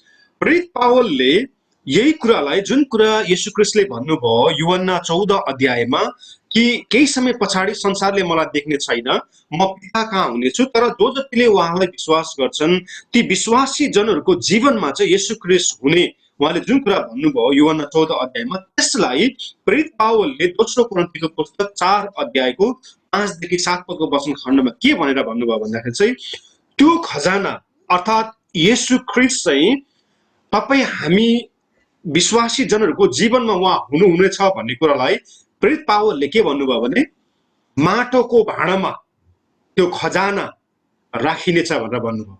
अनि तपाईँ हामी चाहिँ त्यो माटोको भाँडाहरू हौँ, जसलाई अङ्ग्रेजी बाइबलमा अर्दन भेसल अथवा अर्थन भेसल भनेर भनिएको छ। परमेश्वरले आफ्नो खजाना येशू ख्रीष्टलाई माटोको भाँडामा राखिदिनु भयो। अनि त्यो माटोको भाँडा चाहिँ हामी विश्वासीहरू चाहिँ माटोको भाँडा हौँ। अनि यसै अगमवक्ताले भनेको छ परमेश्वर कुमाले हुनुहुन्छ अनि हामी चाहिँ माटोहरू हौँ। अनि परमेश्वरले के गर्नुभयो भन्दाखेरि चाहिँ त्यो खजाना येशू ख्रीष्ट जो खजाना हुनुहुन्छ यो खजानालाई परमेश्वरले यो अर्थन वेसल अथवा तपाईँ हाम्रो जीवनमा यो माटोको भाँडामा उहाँले राखिदिनु भयो। अब यहाँनिर तपाईँ हामी वचन अध्ययन गर्दै गर्दाखेरि एउटा प्रश्न तपाईँ हाम्रो बिचमा आउँछ, त्यो चाहिँ के हो भने हजुरहरूले यदि कुनै बहुमूल्य थोक खरिद गर्नुभयो भने उदाहरणको लागि सुन चाँदी हीरा मोती इत्यादि कुराहरू हजुरहरूले खरिद गर्नुभयो भने एउटा बहुमूल्य थोकलाई हजुरहरूले खरिद गर्नुभयो भने त्यो बहुमूल्य थोक जो हजुरले खरिद गर्नुभएको छ के त्यसलाई लगेर तपाईँ हामीले माटोको भाँडामा राख्छौँ र? राख्दैनौँ नि, होइन? तपाईँ हामीले बजारमा गएर सुन चाँदी अथवा कुनै बहुमूल्य थोक खरिद गर्यौँ भने हामीले त्यो बहुमूल्य थोक राख्नको लागि त हामीले एकदमै भनौँ न अब स्टिलको दराज भयो अथवा विभिन्न प्रकारको सेफ जहाँ चाहिँ त्यो सुरक्षित त्यो खजाना तपाईँ हामीले खरिद गरेको खजाना सुरक्षित रहन सक्छ हो त्यस्तो प्रकारको कुरा चाहिँ हामी त्यसलाई सुरक्षित राख्न लागि चाहिँ हामीले जति पैसा खर्च गरेर पनि एकदमै भनौँ न स्टिलको अथवा फलामको आइरनको त्यो सेफ हामीले गएर बजारमा खरिद गर्छौँ। तपाईँ हामीले खजाना किनिसकेपछि सुन चाँदी हीरा मोती खरिद गरिसकेपछि तपाईँ हामीले त्यसलाई राख्नको निम्ति माटोको भाँडा हामी खोज्दैनौँ। कसैले पनि बजारमा गएर सुन किनेर ल्याउनु भयो भने हजुरहरूले त्यसलाई त्यो माटोको कन्तुरमा राख्नुहुन्छ र? मैले चाहिँ अहिलेसम्म देखेको छुइनँ। अनि मैले आफैले पनि बजारमा गएर सुन चाँदी खरिद गरेँ भने चाहिँ त्यो सुन चाँदीलाई चाहिँ मैले त्यो माटोको कन्तुरमा राख्दिनँ। अनि आशा गर्छु हजुरले पनि राख्नुहुन्न। त्यो सुन चाँदीलाई चाहिँ हामीले एउटा एकदमै सुरक्षित भइसके भयो भने फलामले बनेको स्टिल दराज भनौँ अथवा त्यस्तो प्रकारको एउटा सुरक्षित ठाउँमा तपाईँ हामीले खजानालाई राख्ने गर्छौँ। तर परमप्रभु परमेश्वरले चाहिँ उहाँको खजाना येशू ख्रिस्टलाई चाहिँ उहाँले माटोको भाँडोमा उहाँले रहनलाई दिनुभयो। येशू ख्रिस्ट आफैले पनि भन्नुभयो, अघि हामीले योना 14 अध्यायमा हेर्दै थियौँ, म केही समय पछाडि हुने छुइनँ, संसारले मलाई केही समय पछाडि देख्ने छैन, म पिता कहाँ हुनेछु, तर जो जतिले विश्वास गर्छन् उनीहरू भित्र चाहिँ म हुनेछु र उनीहरू चाहिँ म भित्र हुनेछन् भनेर येशू ख्रिस्टले भन्नुभयो। भनेपछि परमेश्वरले हेर्नुहोस् न तपाईँ हामीलाई कति ठुलो विश्वास गर्नुभएको छ। तपाईँ हामीले विश्वास गर्दैनौँ त? तपाईँ हामीले सुन चाँदी खरिद गऱ्यौँ भने को जान्छ र त्यो कन्तुर किन्नलाई, माटोको कन्तुर किन्नलाई, होइन? हामी त बजारतिर त्यो स्टिलको आलमारा पो किन्न जान्छौँ, किनभने हामीलाई त्यो माटोको कन्तुरमा विश्वासै हुँदैन। अनि अर्को कुरा चाहिँ त्यो माटोको कन्तुरमा तपाईँ हाम्रो खजाना सेफ पनि हुँदैन, होइन? एउटा बच्चाले माछाले टङ्गै हिर्काइदियो भने त गयो नि हाम्रो खजाना। तर परमेश्वरले चाहिँ उहाँको खजाना अथवा उहाँको एकलौटे पुत्र प्रभु येशू ख्रिस्टलाई चाहिँ दोस्रो कोरिन्थी 4 अध्यायको 5 देखि 7 पदको वचन खण्डमा उल्लेख गरे अनुसार चाहिँ उहाँले त्यो खजानालाई चाहिँ माटोको भाँडोमा राखिदिन उहाँ मन्जुर हुनुभयो। तपाईँ हामी माटोको भाँडोहरू हौँ अनि तपाईँ हामी भित्र चाहिँ हो त्यो खजाना छ। त्यो खजाना जो येशू ख्रिस्ट आफैले प्रतिज्ञा गर्नुभयो हो त्यो खजाना चाहिँ तपाईँ हामी भित्र छ। त्यो खजाना हामी भित्र छ। अनि त्यो खजाना म तपाईँलाई अझै देखाउन चाहन्छु। त्यो खजाना हामी हरेकको बिचमा छ। म यहाँ बोल्दै गर्दै म भित्र मात्रै होइन, हजुरहरू जसले यो आवाजलाई सुन्दै हुनुहुन्छ, चाहे मण्डलीमा कुनै पनि जिम्मेवारी नलिनु भएको, भर्खरै चर्च जाँदै गर्नुभएको पनि हजुरहरू हुन सक्नुहुन्छ। तर हजुरले यदि येशू ख्रिस्टलाई विश्वास गर्नुभएको छ भने हजुरभित्र पनि त्यो खजाना छ। परमेश्वरले तपाईँ हामी माटोको भाँडोलाई विश्वास गर्नुभयो, त्यो खजाना राख्नको निम्ति उहाँले विश्वास गर्नुभयो। अनि त्यस कारणले गर्दाखेरि चाहिँ तपाईँ हामी बाहिर हेर्दाखेरि तपाईँ हाम्रो बाहिरको जुन देखावटी हाम्रो आकार छ त्यो सायद एकदमै प्रभावशाली नहोला, होइन? हामी अरू व्यक्तिहरू जस्तो पढे लेखेका पनि नहुन सक्छौँ, हामीसँग धन सम्पत्ति पनि नहुन सक्छ, हामी हेर्दाखेरि पनि असल नदेखिन सक्छौँ। तर हामीले के बिर्सनु हुँदैन भने चाहिँ विश्वासी जनहरूलाई परमेश्वरले विश्वास गर्नुभएको छ अनि परमेश्वरले त्यो खजाना तपाईँ हामी भित्र राखिदिनु भएको छ। अब यो खजानाको कुरा गर्दाखेरि अब अहिले 21st सेन्चुरी भनौँ, 21औं शताब्दीको इसाई जीवन जिउनु पर्दाखेरि अहिलेको खजाना भनेको धेरै विश्वासहरूको लागि मोबाइल हो, होइन? त्यस कारणले गर्दाखेरि कतिजनाको गर्दन दुख्ने बानी पनि छ होला, किनभने जतिखेर पनि मोबाइलमा घोटिरहेको हुन्छ, होइन? मोबाइलमा घोटिरहने, मोबाइलमा एकटक लगाएर हेरिरहने कतिजनाको बानी हुन्छ नि, मोबाइल खजाना हो। केही समय अगाडिको एउटा घटना म हजुरहरूलाई भन्न चाहे। यहाँनिर हामी एउटा बिजनेस सेक्टरमा काम गर्छौँ अनि त्यो बिजनेस सेक्टर चाहिँ एउटा ठुलो हाम्रो स्टोर छ अनि त्यहाँनिर थुप्रै कस्टमरहरू आउँछ, किनभने त्यो हामीले जुन कुराहरू बेच्छौँ त्यहाँ चाहिँ प्राय गरेर फ्रान्समा बनेको फ्रान्स प्रोडक्सन्सहरू हामी बेच्छौँ त्यहाँ। अनि एक दिनको घटना मलाई याद छ, हामी त्यो प्रोडक्ट्सहरू त्यो फ्रान्सको प्रोडक्टहरू हामी बेच्दै थियौँ। अब थुप्रै कस्टमरहरू आउँछ, किनभने हङकङलाई चाहिँ के अरे बिजनेस डेस्टिनेसन भन्छ, अनि संसारभरि मानिसहरू चाहिँ हङकङमा सपिङ गर्न आउँछन्, किनभने हङकङ सरकारले चाहिँ ट्याक्स लिँदैन त्यो सामानको, विदेशबाट आय आर्जन गरेको सामानको चाहिँ ट्याक्स नलिने भएको कारणले गर्दा हङकङमा चाहिँ कतिवटा सामानहरू ब्रान्ड सामानहरू चाहिँ सस्तो पाउँछ। अनि थुप्रै कस्टमरहरू आउने गर्छन्। एउटा कस्टमर मलाई अहिले पनि याद छ, यो अलिकति अगाडिको घटना हो। त्यो कस्टमर आउनुभयो, उहाँ चाहिँ सायद जापानको हुनुहुन्थ्यो, अनि उहाँ आउनुभयो अनि आएपछि उहाँले थुप्रै सामानहरू खरिद गर्नुभयो, त्यसपछि जानुभयो। अनि त्यसको 15-20 मिनट पछाडि उहाँ एकदमै हस्याङ पस्याङ हुँदै आउनुभयो त्यो हाम्रो स्टोरमा, हस्याङ पस्याङ हुँदै आउनुभयो। यस्तो मानिलिउँ कि एउटा चोरलाई पुलिसले पछाडिबाट खिच्दै गरेको जस्तो गरेर उहाँ एकदमै हस्याङ पस्याङ गरेर हाम्रो त्यो स्टोरमा आउनुभयो। अनि आएर उहाँले के भन्नुभयो भने, I lost my mobile, have you seen it?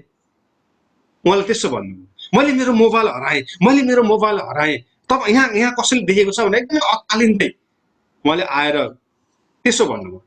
अनि हामीले सिसिटिभीले त्यो स्टोरमा हेऱ्यौँ, त्यो मोबाइल उहाँले त्यहाँ छोड्नु भएको थिएन रहेछ, अन्यत्रै उहाँले छोड्नु भएको थियो। अनि त्यसपछि उहाँ हस्याङ पस्याङ गर्दै त्यो स्टोरबाट निस्केर जानुभयो। अनि मैले यसो विचार गरेँ, त्यो मोबाइल हराएको मात्रै थियो होला सायद, होइन? त्यो मोबाइलको दाम कति पर्छ र अहिले, होइन? मोबाइल सबैको हातमा मोबाइल छ, एकदमै भनौँ न विभिन्न प्रकारको मोबाइलहरू मान्छेको हातमा छ, उसले खरिद गर्न सक्थ्यो नि। तर उसको त्यो ज्यानै निस्केला जस्तो गरेर उसले एकदमै हस्याङ पस्याङ गर्दै आउँदै उसको मोबाइल खोजिरहेको थियो। अनि त्यो मोबाइल चाहिँ त्यो व्यक्तिको निम्ति खजाना थियो, होइन? कतिजनाले आफ्नो मोबाइललाई सिरानी मुनि राखेर सुत्नुहुन्छ, सङ्गतिको बेलामा पनि छड्के परेर हेर्ने बानी लागेको हुन्छ, होइन? छड्के परेर मोबाइलमा कसैले टेक्स्ट गरे कि मेसेज पठाए कि इत्यादि कुराहरू छन्। मोबाइल आफैमा नराम्रो कुरा होइन, त्यसलाई तपाईँ हामीले सदुपयोग गर्न सकेको खण्डमा धेरै कामहरू हामी गर्न सक्छौँ। त्यस्तै गरिकन कम्प्युटर भयो, ल्यापटप भयो, आइफोन भयो, ब्ल्याकबेरी, स्यामसङ, अनि के अब भनौँ न विभिन्न प्रकारका डिभाइसेसहरू उपकरणहरू तपाईँ हाम्रो अगाडि उपलब्ध छन्। यो चाहिँ तपाईँ हाम्रो निम्ति अहिलेको परिप्रेक्ष्यमा चाहिँ एउटा खजाना हो, होइन? एउटा खजाना तपाईँ हाम्रो हातमा छ, किनभने हाम्रो हातमा मोबाइल भयो भने चाहिँ मोबाइलबाट अब अहिले हामी अनलाइन सङ्गति पनि गर्दैछौँ, होइन? हजुरहरूले सायद अब विभिन्न डिभाइस प्रयोग गर्नुभएको होला, कतिजनाले मोबाइल, कतिले कम्प्युटर, ल्यापटप, विभिन्न प्रकारको उपकरणहरू हजुरले प्रयोग गर्नुभएको छ। अनि त्यसलाई हामीले खजाना पनि हो नि त, होइन? अनि त्यसलाई हामीले ठिक प्रकारले सदुपयोग गरेको खण्डमा चाहिँ राम्रो छ त्यो। तर दुरुपयोग गऱ्यौँ भने चाहिँ त्यसले नकारात्मक असरहरू हाम्रो जीवनमा पार्दै जान्छ। तर यहाँनिर खजानाको कुरा गर्दाखेरि चाहिँ परमेश्वरले विश्वासी जनहरू जसलाई चाहिँ माटोको भाँडा भनेर भनिएको छ, माटोको भाँडामा चाहिँ त्यो खजाना उहाँले राखिदिनु भयो। अनि हामीभित्र त्यो खजाना छ। अनि यदि तपाईँ हामीभित्र भएको खजानालाई हामीले पहिचान गर्न सक्यौँ भने चाहिँ हामीले धेरै कुरा गर्न सक्छौँ। उदाहरणको लागि हजुरहरूले हामीले चाहिँ एउटा मोबाइल खरिद गऱ्यौँ, अहिले अब धेरै जस्तो आइफोनहरू मान्छेले प्रयोग गर्छ, आइफोनहरू, होइन? एप्पलको ल्यापटपहरू चलाउने गर्छन् मान्छेहरूले। तपाईँ हाम्रो हातमा भएको मोबाइल फोन, चाहे त्यो जुनसुकै ब्रान्डको होस्, आइफोन होस्, स्यामसङ होस्, ब्ल्याकबेरी होस्, जुनसुकै होस्, तपाईँ हाम्रो हातमा भएको मोबाइल फोन पहिला कुरा। दोस्रो कुरा ल्यापटप, अनि आइप्याड लगायत यी उपकरणहरू लाई तपाईँ हामीले अहिले प्रयोग गरिरहेका छौँ। तर यी उपकरणहरू जब तपाईँ हामीले खरिद गर्छौँ, म यसलाई फेरि दोहोऱ्याउन चाहे, कम्प्युटर, ल्यापटप, आइफोन लगायत अन्य उपकरणहरू, डिभाइसेसहरू जब तपाईँ हामीले खरिद गर्छौँ, खरिद गरिसकेपछि धेरै व्यक्तिहरूले चाहिँ के जानेको हुन्छ मोबाइलमा भन्दाखेरि चाहिँ उनीहरूले फेसबुक हेर्न जानेको हुन्छ पहिला, होइन? फेसबुक, कतिजनाले युट्युब, अनि कतिजनाले वाट्सएपमा भोइस रेकर्डहरू पठाउन जानेको हुन्छ, कतिजनाले मुभीहरू पनि बनाउन जानेको हुन्छ, अनि कतिजनाले मोबाइलबाट कल गर्न जानेको हुन्छ भने कतिजनाले चाहिँ भिडियो गेम पनि खेल्न जानेको हुन्छ, होइन? यो डिभाइसेसहरूबाट त्यति मात्रै जानेको हुन्छ, अरू कुरा जानेको हुँदैन। तर यो डिभाइसेसहरू, यो उपकरणहरू जब तपाईँ हामीले खरिद गर्छौँ नि, खरिद गरिसकेपछि विशेष गरिकन हामी नेपाली समुदायको विश्वासीहरूले चाहिँ एउटा कम्प्युटर खरिद गर्यौं भने अब कम्प्युटर त हामीले खरिद गरेर घरमा ल्यायौं। अब कम्प्युटर घरमा खरिद गरेर ल्याएपछि त्यसलाई त प्राय जस्तो मानिसहरूले प्रयोग पनि गर्दैन हैन। मसँग कम्प्युटर छ भनाइ चाहिँ हाम्रो त्यो हुन्छ। मैले एप्पल स्टोरमा गएर मैले एउटा कम्प्युटर खरिद गरेको छु भनाइ चाहिँ त्यो हुन्छ। तर त्यसलाई हामीले प्राय जस्तो प्रयोग गर्दैनौँ। प्रयोग गरिहाल्यौँ भने पनि कोही बेला खोलेर यसो पुछपाछ गरेर इमेल चेक गर्ने अनि कसैलाई एकछिन च्याट गर्ने गर्छौँ, त्यसपछि हामी फेरि बन्द गरेर राखिहाल्छौँ।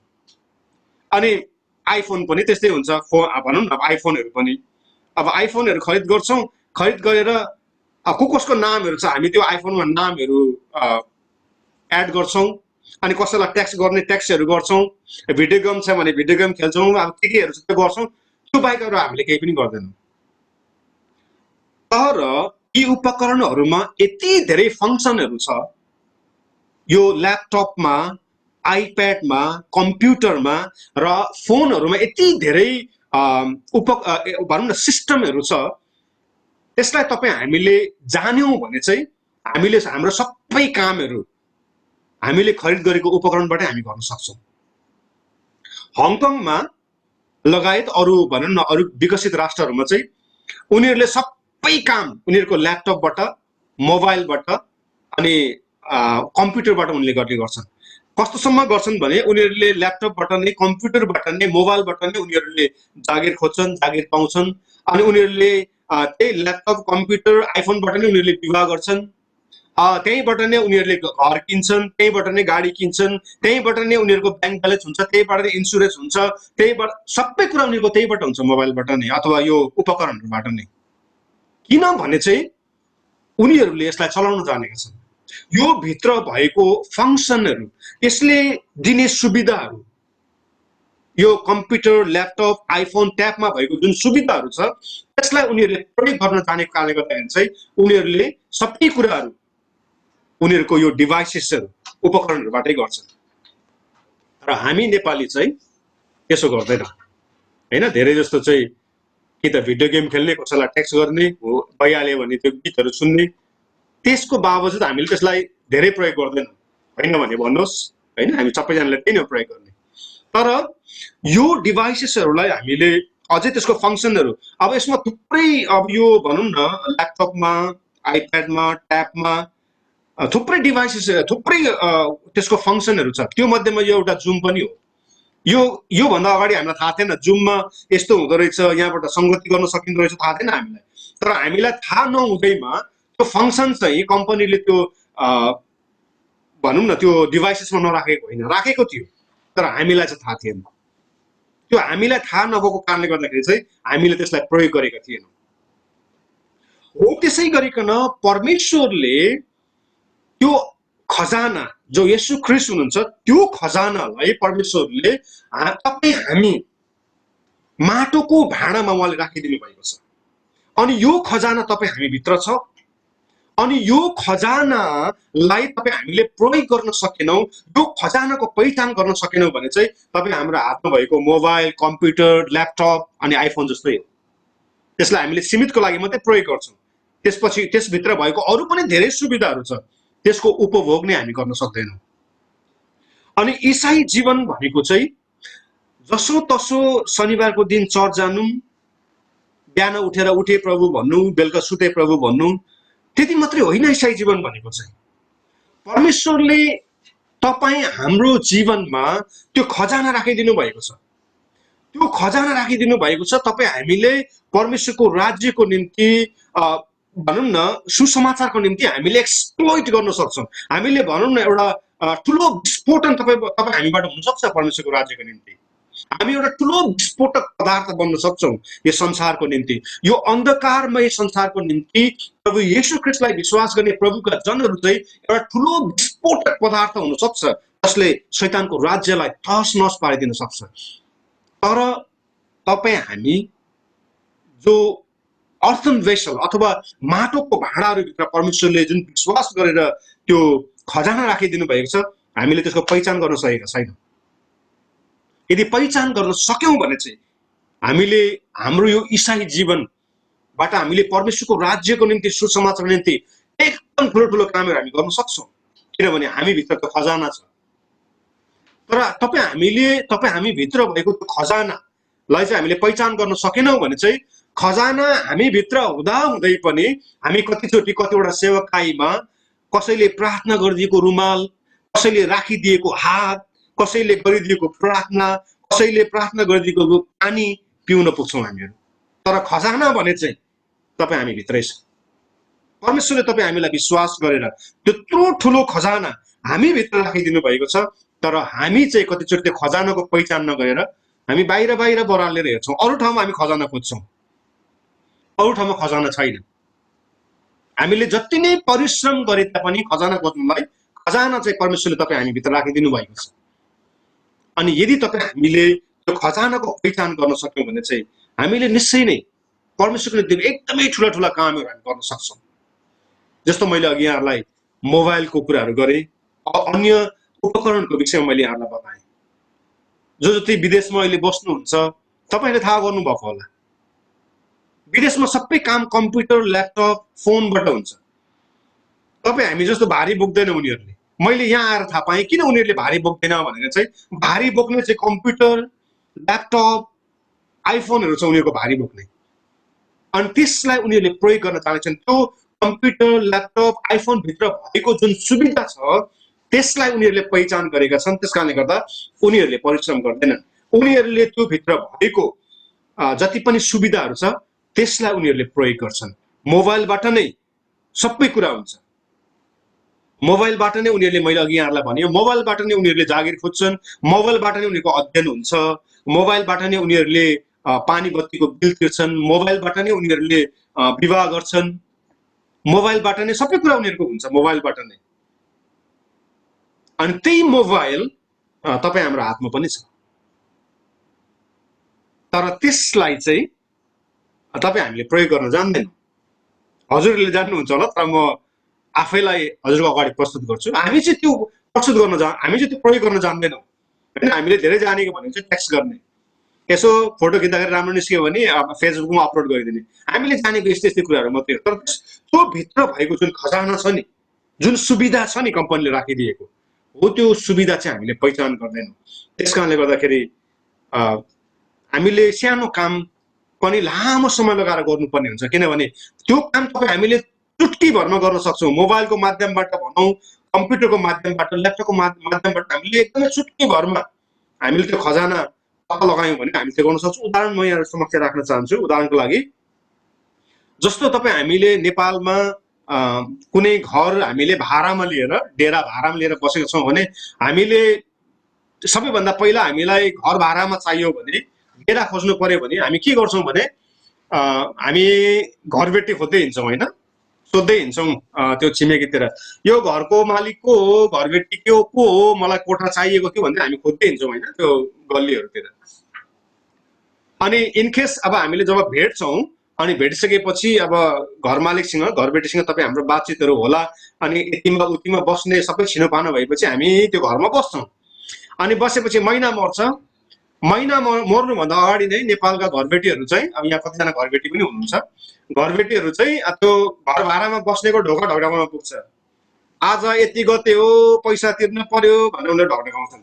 अब त्यो चाहिँ घरबेटीलाई पनि एउटा भनौँ न एउटा नसुहाउँदो कुरा भयो भने घरमा बस्ने व्यक्तिलाई पनि एउटा नसुहाउँदो कुरा भयो, असजिलो भयो।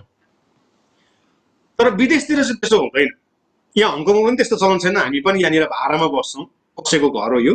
अनि यो चाहिँ हामीले के गर्यौँ भन्दाखेरि चाहिँ हामीले त्यो घरबेटी खोज्दै हिँडेको होइन। अब तपाईँहरूलाई थाहा छ विदेशमा एकदमै लामो लामो बिल्डिङ हुन्छ होइन, अब 50 तला 100 तलाको बिल्डिङ हुन्छ। अब त्यसको घरबेटी कहाँ खोजेर सकिन्छ? अब कुन ठाउँमा ऊ बस्छ हामीलाई थाहा हुँदैन।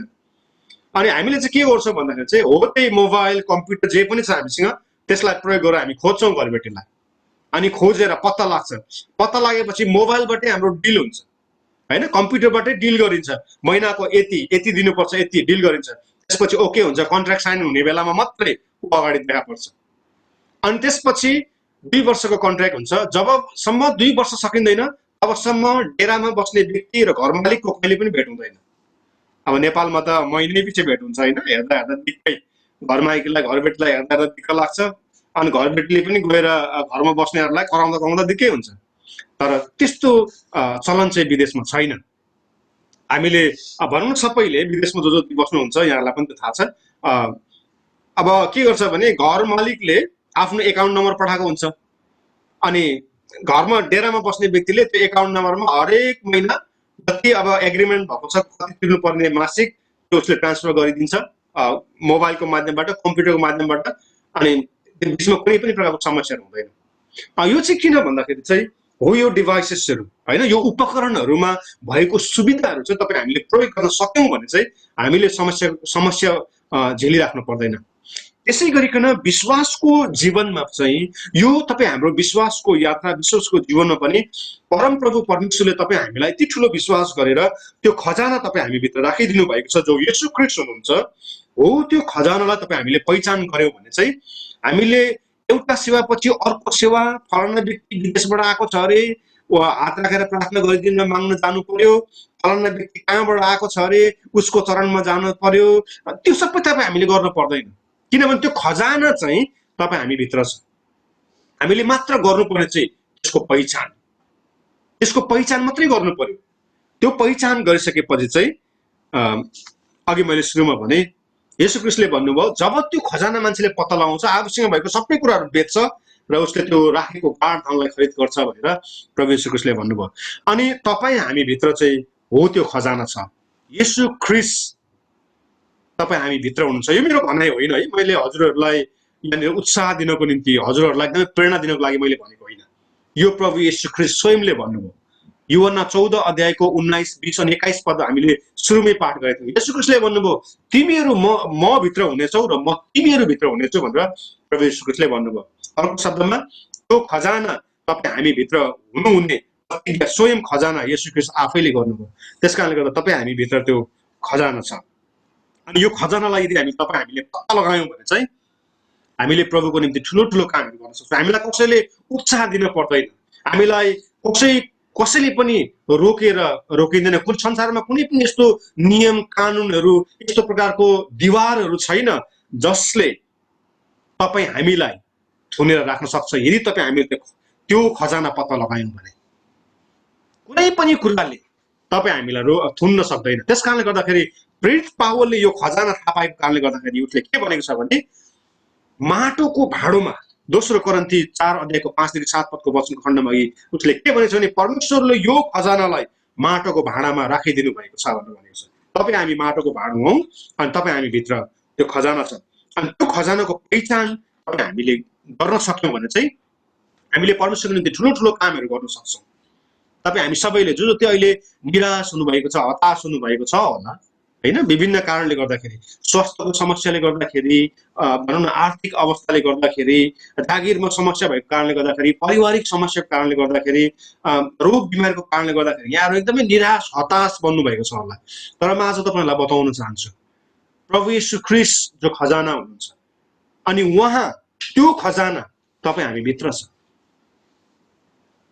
तपाईँ हामी भित्र छ त्यो खजाना चाहिँ हामी साधारण व्यक्तिहरू देखिन सक्छौँ तर त्यो खजाना चाहिँ तपाईँ हामी भित्र छ हामीले मैले सुरुमा भने हामीले खजाना खरिद गर्यौँ भने त्यो खजाना राख्नुको लागि हामीले बजारमा गएर एकदमै महँगो खालको सेफहरू खोज्छौँ तर परमेश्वरले चाहिँ तपाईँ हामी माटोको भाँडालाई विश्वास गर्नुभएको छ अनि त्यो खजाना हामी भित्र छ त्यसकारणले गर्दाखेरि हामी कोही पनि चाहे तपाईँ हामी जस्तो सुकै अवस्थामा अहिले भए तापनि तपाईँ हामीलाई सरकारले नियम कानुनले बाँधेको भए तापनि हामीले के बिर्सनु हुँदैन भने चाहिँ तपाईँ हामी भित्र छ त्यो खजाना छ तपाईँ जस्तो हुनुहुन्छ जहाँ हुनुहुन्छ जस्तो सुकै अवस्थामा हुनुहुन्छ तपाईँ भित्र त्यो खजाना छ त्यो खजाना जसको निम्ति येशू ख्रीष्टले भन्नुभयो मानिसले आफ्नो सबै कुराहरू बेच्छ र त्यो खजाना भएको ठाउँलाई खरिद गर्छ भनेर भन्नुभयो त्यसकारणले गर्दा तपाईँ हामीले हेर्नुहोस् खरिद पनि गर्नु परेको छैन हैन परमेश्वरले सित्तैमा तपाईँ हामीलाई विश्वास गर्नुभएको छ आजको यस अध्ययनलाई निष्कर्षमा ल्याउने क्रममा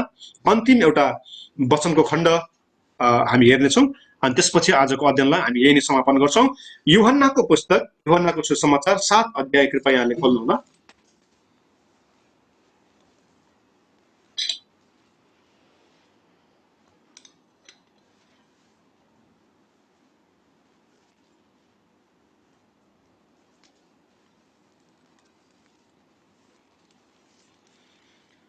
यो वचनको खण्डलाई यूहन्ना 7 अध्यायको 38 पदको वचन खण्डलाई पाठ गरिदिन म प्रकाश खत्री भाइलाई अनुरोध गर्छु। उहाँले यसलाई पाठ गर्नुहुनेछ। अन्य तपाईँले सुन्नु होला अनि यसलाई लेखेर पनि राख्नुभयो भने एकदम राम्रो। अब यो एकदमै तपाईँ हामीलाई थाहा भइरहेको कुरा हो।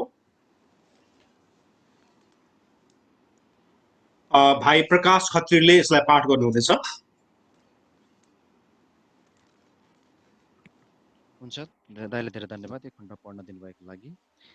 यूहन्ना 7 अध्यायको 38 पदलाई म पढ्नेछु। जसले ममाथि विश्वास गर्दछ धर्मशास्त्रले भने अनुसार त्यसको अन्तस्करणबाट जिउँदो पानीका खोलाहरू बगी निस्कनेछन्। हुन्छ, वचन पढाइमा परमेश्वरले हामीलाई आशिष दिनुभएको छ। यहाँनिर प्रभु येशू ख्रीष्टले के भन्नुभयो भने जसले प्रभु येशू ख्रीष्टलाई विश्वास गर्छ हो त्यो व्यक्तिको भित्रबाट, विदिन भन्ने शब्द प्रयोग गरेको छ अङ्ग्रेजी बाइबलमा। विदिन भनेको चाहिँ तपाईँ हामी भित्रबाट। हामी तिर्खाएको बेलामा, हामी एकदमै हामीलाई तिर्खा लागेको बेलामा हामी हाम्रो भनौँ न गिलासहरू बोकेर त्यो विभिन्न प्रकारको धमिलो पानी खोला नालातिर तपाईँ हामी गइराख्नु पर्दैन।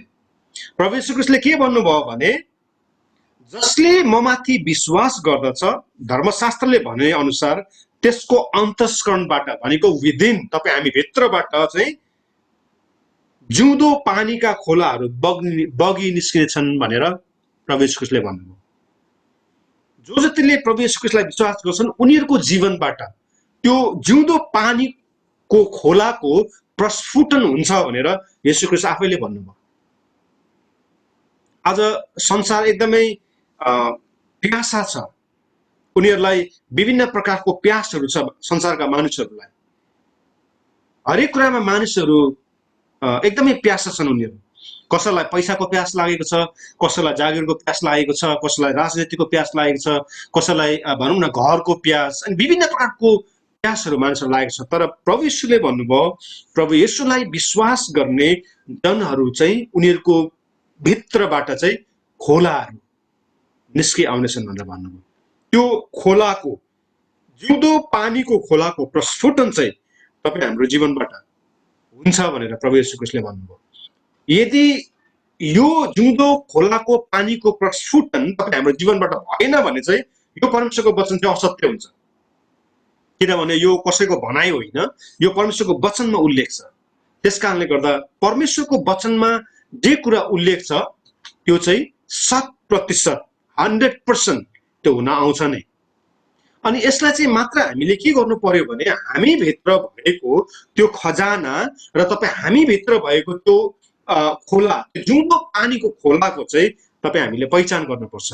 त्यो पहिचान गरेको खण्डमा चाहिँ तपाईँ हामी भित्रबाट भनौँ न एउटा जिउँदो पानीको खोलाको प्रस्फुटन हुन्छ र तपाईँ हामी भित्र चाहिँ त्यो खजाना छ। हरेक विश्वासीजनहरू म तपाईँहरूलाई एकदमै म पहिला उत्साहित बन्न चाहन्छु। यो वचन खण्डलाई मैले पाठ गर्दाखेरि म एकदमै उत्साहित भएको छु अनि म तपाईँहरूलाई पनि उत्साह दिन चाहन्छु। हामी उत्साहित हुनुपर्छ। हामी भित्र त्यो खजाना छ, हामी भित्र त्यो जिउँदो खोलाको पानीको मुहान छ।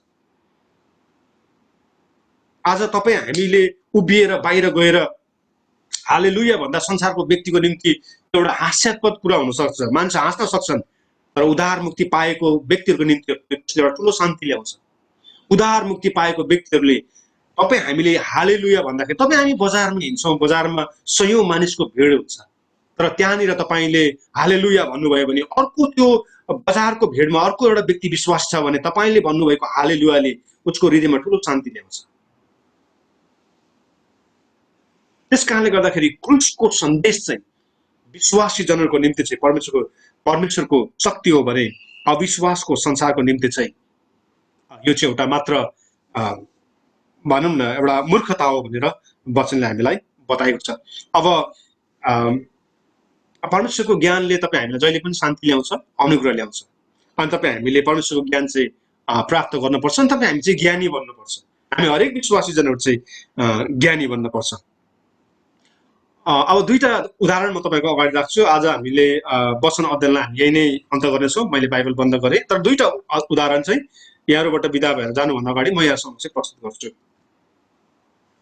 परमेश्वरको वचनले तपाईँ हामीलाई ज्ञानी बनाउँछ। परमेश्वरको वचन जान्ने मान्छे, परमेश्वरको वचनको सेवा गर्ने मान्छे, परमेश्वरको वचनलाई ध्यान लगाएर सुन्ने मान्छे, परमेश्वरको वचनलाई आत्मसात गर्ने मान्छे कहिले पनि मूर्ख हुँदैन। त्यो मान्छे जहिले पनि ज्ञानी मान्छे हुन्छ। अनि ज्ञानी मानिसले चाहिँ के गर्छ भन्दाखेरि चाहिँ ज्ञानी मानिसले आफ्नो आँगनलाई चाहिँ डिसइन्फेक्टेन्ट भन्ने एउटा केमिकल हुन्छ, हो त्यसले उसले सफा गर्छ। अहिलेको परिप्रेक्ष्यमा कुरा गर्नु पर्दाखेरि यहाँलाई थाहा छ है, डिसइन्फेक्टेन्ट भन्ने एउटा केमिकल हुन्छ, त्यसले तपाईँ हामीले घरको भुइँ पुस्छौँ, हाम्रो आँगनहरू पुस्छौँ त्यसले किन भन्दाखेरि त्यसले चाहिँ इन्सेक्टहरू भनौँ अथवा त्यो भाइरसहरूलाई टाढो राख्छ भनेर हामी त्यस्तो प्रयोग गर्छौँ। ज्ञानी मानिसहरूले चाहिँ आफ्नो घर आँगनलाई डिसइन्फेक्टेन्ट भन्ने केमिकलले सफा गर्छन् भने अज्ञानी मानिसहरूले चाहिँ आफ्नो घर आँगनलाई गोबरले पुस्छन्। म फेरि दोहोऱ्याउँछु, ज्ञानी मानिसहरूले आफ्नो घर आँगनलाई डिसइन्फेक्टेन्ट भन्ने केमिकलले सफा गर्छन् भने ज्ञान नभएका मानिसहरूले चाहिँ आफ्नो घर आँगनलाई गोबरले पुस्ने गरेको हामीले देखेका छौँ। गोबरले पुस्छन्। गोबरले पुछेको घर आँगन शुद्ध हुन्छ भनेर हामी विश्वास गर्ने व्यक्तिहरू हौँ। तर अहिले गोबरले पुछेको घर आँगन कहिले पनि शुद्ध हुन सक्दैन। एक समय अगाडि अहिलेको समयमा यो सेनिटाइजर, ह्यान्ड सेनिटाइजर भन्ने जुन चिज छ नि, त्यसलाई हामी धेरै प्रयोग गर्दैनथ्यौँ। नेपालमा जबसम्म म नेपालमा बसेँ, यो ह्यान्ड सेनिटाइजर भनेको त मैले सुनेको पनि थिइनँ। हुन त अब थियो होला यो, तर यसको आवश्यकता नपरेको कारणले गर्दाखेरि चाहिँ मैले सुनेको थिएन यो ह्यान्ड सेनिटाइजर भन्ने। सेनिटाइज भनेको त सफा गर्नु हो होइन, सेनिटाइजरको अर्थ चाहिँ सफा गर्ने थोक भनेको नि त होइन। ह्यान्ड सेनिटाइजर भनेको हात सफा गर्ने थोक भनेर भनेको नि त। तर मैले चाहिँ सुनेको थिइनँ, नेपालमा बस्दाखेरि यो ह्यान्ड सेनिटाइजर भन्ने मैले सुनेको थिइनँ, यसको बारेमा मलाई ज्ञानै थिएन। तर अब अहिले जुन भाइरस आयो, भाइरस आइसकेपछि अब जताततै अप्ठ्यारो अवस्थाहरू छ, त्यस कारणले गर्दा बजारमा हामीले खरिद गऱ्यौँ ह्यान्ड सेनिटाइजर। अब यसलाई हामीले अब जाने पनि नजाने पनि निकालेर हामी लगाउने गर्छौँ यसलाई होइन, ह्यान्ड सेनिटाइजरलाई। तर अस्ति मैले एउटा सोसियल मिडियामा हेर्दै थिएँ, बिचरा इन्डियामा एकजना गाउँको मानिस रहेछ। अनि त्यो गाउँको मानिसलाई सायद अब त्यो सोसियल मिडियाको मानिसहरूले होला यस्तो त्यो ह्यान्ड सेनिटाइजर चाहिँ उसको हातमा यसो राखिदिएको, त्यो मान्छेले त त्यो ह्यान्ड सेनिटाइजर हातमा पर्ने बित्तिकै सट्टै खाएर अनि टाउकोमा यसरी पुछ्यो। अनि अर्को मान्छेले कराउँदै थियो, ए ऐसा नहीं करना भन्थ्यो। उसले ऐसा नहीं करना भन्दा भन्दै उसले खाइहाल्यो। अब बिचरा त्यो गाउँको मान्छेलाई के थाहा त्यो ह्यान्ड सेनिटाइजरले चाहिँ हात सफा गर्नुपर्छ भनेर। अब उसले सोच्यो कुनै दबाई होला, सट्टै खाइहाल्यो उसले। ज्ञान नहुनु पनि कति साह्रो डरलाग्दो कुरा हो नि है। ज्ञान नहुनु पनि त्यस्तो एउटा डरलाग्दो कुरा हुन्छ। अनि धेरै ज्ञान हुनु पनि समस्या हुन्छ। मान्छे धेरै ज्ञानी भए पनि समस्या हुन्छ। मलाई याद छ केही वर्ष अगाडि, झन्डै 15 वर्ष अगाडिको कुरा जस्तो लाग्छ मलाई, पास्टर कृष्ण थापा हामीसँगै हुनुहुन्छ। उहाँले एउटा कुरा भन्नुभयो मलाई, त्यसको सम्झना मलाई अहिले पनि छ। अब ज्ञान नभएको मानिसले, मैले अघि नै भने, आफ्नो घर आँगनलाई गोबरले पुस्छ, सेनिटाइजरलाई सट्टै खाएर कपालमा हात पुस्छ। तर ज्ञानी मानिसले चाहिँ आफ्नो घर आँगनलाई डिसइन्फेक्टेन्टले पुस्छ। अनि पास्टर कृष्ण थापाले भन्नुभयो मलाई, त्यो झन्डै 14-15 वर्ष अगाडिको कुरा हो। धेरै ज्ञानले पनि समस्या ल्याउँछ। उहाँले के भन्नुभयो भने, उहाँको गाउँको एकजना सानो नानीलाई उहाँले एक दिन पसल पठाउनु भएछ। पसलमा के भन्नुभयो अरे भने, पास्टर कृष्ण थापा यहाँ हामीसँगै हुनुहुन्छ, उहाँले के भन्नुभयो अरे त्यो नानीलाई, नानी तिमी पसलमा जाऊ, पसलमा गएर यो थोक, उहाँले अब के थोक मगाउनु भयो, यो थोक खरिद गर्नु, अनि यो थोक खरिद गरिसकेपछि 1 रुपियाँ चाहिँ तिमीले चक्लेट खानु भनेर भन्नुभयो अरे उहाँले, पास्टर कृष्ण थापाले। त्यसपछि उहाँले त्यो नानीलाई 100 को नोट दिनुभएछ।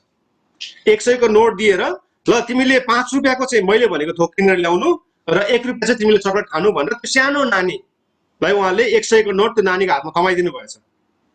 अनि त्यो नानी हातमा 100 को नोट लिएर सुरु पसलमा गएछ। पसलमा गएर एकछिन अब के कुराकानी हो, त्यसपछि त्यो नानी चाहिँ फर्किँदाखेरि हातमा केही पनि छैन, मुख चलाउँदै फर्केछ। मुख चलाउँदै फर्क्यो। अनि फर्किसकेपछि त्यो नानीले पास्टर कृष्ण थापालाई ल्याएर 79 रुपियाँ हातमा थमाइदिएछ। अनि पास्टर कृष्ण थापाले हातमा हेर्नुभयो, मगाएको कुरा छैन, तर 100 मा 1 रुपियाँ कम छ। त्यसपछि पास्टर कृष्ण थापाले सोध्नुभयो त्यो नानीलाई, नानी खोइ त मैले मगाएको सामान त ल्याएनौ त, पैसा पनि 1 रुपियाँ कम छ। अनि त्यो नानीले भनेछ, तपाईले जे कुरा मगाउनु भएको थियो त्यो पसलमा छैन रहेछ, अनि छैन भने त पैसा सबै फिर्ता ल्याउनु पर्दैन भन्दाखेरि त्यो नानीले भनेछ 1 रुपैयाँ चाहिँ चकलेट खानु भनेको होइन तपाईले भनेछ। अनि सामान नपाए पनि त्यो नानीले चाहिँ 1 रुपैयाँको चकलेट खाएर 79 रुपैयाँ चाहिँ ल्याएर पास्टर कृष्ण थापा दिनुभयो अरे भनेर पास्टर कृष्ण थापाले भन्नुहुन्थ्यो। त्यस कारणले गर्दाखेरि हामीले परमेश्वरको ज्ञान चाहिँ हामीलाई थाहा हुनुपर्छ होइन। अरू अन्यत्र ज्ञान भन्दा पनि परमेश्वरको ज्ञान हामीलाई हुनुपर्छ। अब यो वचनलाई म यही नै राख्न चाहन्छु र म यहाँहरूलाई पूर्ण यो सम्झना गराउन चाहन्छु। परमेश्वरले तपाईँ हामी भनौँ न अब माटोको भाँडामाथि ठुलो खजाना राख्नु भएको छ, अनि खजाना यसो ख्रीष्ट स्वयं हुनुहुन्छ, अनि यो खजाना तपाईँ हामी भित्र छ। अनि जब तपाईँ हामीले यो खजानालाई पत्ता लगाउँछौँ त्यसपछि परमेश्वरको राज्यको निम्ति सुसमाचारको निम्ति हामीले ठुला ठुला काम गर्न सक्छौँ। खजाना पत्ता लगाएनौँ भने हामीले बजारमा गएर खरिद गरिएको महँगो महँगो ल्यापटप, मोबाइल, आइप्याड जस्तै हो। हामीले जति नै महँगो खरिद गरे तापनि यदि त्यसलाई हामीले प्रयोग गर्न जाएनौँ भने त्यसको कुनै पनि काम हुँदैन। त्यसै कारणले गर्दा येशू ख्रीष्ट तपाईँ हामी भित्र त खजाना हुनुहुन्छ, त्यसलाई पहिचान गर्न सकेको खण्डमा तपाईँ हामी शनिबार चर्च जाने, अरू दिनमा चर्च नजाने, सेवा सङ्गतिमा इच्छा नगर्ने व्यक्ति हामी बन्दैनौँ। हामीले परमेश्वरको निम्ति ठुला ठुला कामहरू हामी गर्न सक्छौँ। तपाईँहरू हरेक यो आवाजलाई सुन्दै गर्नुहुने तपाईँ प्रभुका जनहरूको जीवनमा परमेश्वरले खजाना राखिदिनु भएको छ। पवित्र आत्मा परमेश्वरले हामीलाई सहयोग गर्नु भएको होस् कि हामी सबैले यो खजानालाई पत्ता लगाउन सकौँ र हामी सबैजना मिलेर परमेश्वरको निम्ति ठुला ठुला काम गर्न सकौँ। यो वचनलाई, यो अध्ययनलाई म यही नै राख्न चाहन्छु। अब बाँकीको समय फेरि सन्तालिका पास्टर न्यामा रुथ थापालाई म दिनेछु। यहाँहरू सबैजनालाई जय मसीह। धन्यवाद छ वचनको निम्ति। आज साँच्चै नै परमेश्वरको वचनबाट हामीले धेरै कुराहरू बुझ्न सकेका छौँ। हामी चाहिँ को हौँ र हामी भित्र के छ भन्ने कुरा हामीले बुझेका छौँ। साँच्चै नै हामी भित्र जुन खजना छ त्यसलाई हामीले चाहिँ प्रयोग गर्न पनि सक्छौँ। हामीले आशिष पाएका छौँ, परमेश्वरले भन्दालाई पनि आशिष दिएको हुन् र यो समय फेरि पनि हामी अन्त्य समयमा आएका छौँ र अन्तिम समयमा आएका छौँ। अन्तिम समयको अन्तिम प्रार्थना, आशिषको प्रार्थना चाहिँ हाम्रो रेभरेन्ड इमानुएल जोसुवा हुनुहुन्छ। उहाँ चाहिँ भारत सिलगढीबाट हुनुहुन्छ। उहाँले गरिदिनु हुनेछ। उहाँ चाहिँ नेपाली बोल्नुहुन्न र हिन्दीबाट उहाँले प्रार्थना गर्नुहुन्छ र हामी सबैजनाले बुझ्नेछौँ र हामी सहभागी पनि हुनेछौँ। यो समय हामी रेभरेन्ड इमानुएल जोसुवा ज्यूलाई हामी दिनेछौँ। उहाँले लिनुहुन्छ।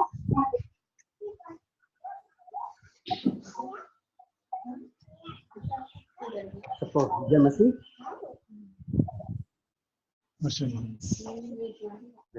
सबको जय मसीह। आइए हम सब दुआ करेंगे, अपने सरों को झुकाएं। हमारे राजाओं के राजा, प्रभु के प्रभु के हुजूर में हम सब आ जाएं। कभी न बदलने वाले जीवित जीवित जीवित एवं जिंदा खुदावंद खुदा, हम आपके शुक्रगुजार है इस मुबारक दिन, मुबारक समय के लिए। शुक्रगुजार है खुदावंद खुदा कि आपने सुबह से लेकर अभी तक आपने हम सबको संभाला। शुक्रगुजार है खुदावंद खुदा कि आपने जिंदगी जमीन पर हम सबको जिंदा रखा, ताकि हमारे जिंदा रहने से खुदावंदा आपको, सिर्फ आपको जलाल मिले। हमारे उठने बैठने, हमारे सोच, हमारे विचारों से खुदावंद खुदा आपको, सिर्फ आपको जलाल मिले। ऐसे हम सब दुआ करते हुए आपके हुजूर में आते हैं। इस वक्त हम आपके शुक्रगुजार, आपके खादिम खुदावंदा खुदा बिमल थापा जी के जरिए हम लोगों ने जो आपके पाक कलाम को सुना, आपके वचनों को सुना, खुदावंद खुदा हम आपके शुक्रगुजार हैं कि आपने अपने खादिम के जरिए आपने हम सबसे बातें की। और खुदावंदा आपने हमें बताया कि इस मिट्टी के बर्तन में आपने एक ऐसा बेशकीमती खजाना दे करके रखा है खुदावंद खुदा, और वो खजाना और कोई नहीं बल्कि खुद खुदावंद मसीह यीशु है। खुदावंद खुदा इन दिनों हम अपने इस खजाने को पहचान सके, इसके वैल्यू को जान सके, और खुदावंद खुदा इस खजाने को हम खुदावंदा खुदा आपकी बादशाही के लिए हम इस्तेमाल कर सके। खुदावंदा हमारा उठना बैठना खुदावंद खुदा सब मसीह के मुताबिक और जो उनके नजर में सही है खुदावंदा, ये हमारा उठना बैठना होना चाहिए। खुदावंदा आज हमने बड़ी खूबसूरती से खुदावंदा हमने आज इस वचन को हम लोगों ने सीखा। खुदावंद खुदा हम सिर्फ सुनने वाले ना बने, बल्कि इस वचन के अनुसार, आपके कलाम के अनुसार चलने वाले, और खुदावंद खुदा एक बड़ी गवाही हम सब बन सके, ताकि बहुत सारे लोग हमारे अंदर के इस खजाने को देख सके और वो भी ये कह सके खुदावंद खुदा कि हम भी इस खजाने को पाना चाहते हैं। मेरे भाई, मेरी बहन, ये खजाना आपने कहाँ से पाया? मैं भी चाहता हूँ। मैं भी अपनी जिंदगी में तृप्त होना चाहता हूँ, सेटिस्फाइड होना चाहता हूँ। मैं इस खजाने को पहचानना चाहता हूँ, इसके वैल्यू को मैं जानना चाहता हूँ। खुदा इन दिनों हम मसीह को जानने पाए, उनको क्या अच्छा लगता है, उनको क्या खराब लगता है, वो क्या किस बात से दुखी होते हैं, खुदा हम उनसे जानने पाए और मसीह को जान करके खुदा हम मसीही जिंदगी में आगे बढ़े, ताकि हमारे उठने बैठने, हमारी सोच, हमारे विचारों से, हमारे कैरेक्टर से, हमारी बातों से खुदा आपको, सिर्फ आपको जलाल मिले, क्योंकि आप ही एक जिंदा खुदा हैं, आप ही जलाली खुदा हैं। आपके सिवा हमारा और कोई माबूद नहीं खुदावंदा, आपके सिवा हमारा और कोई रहबर नहीं।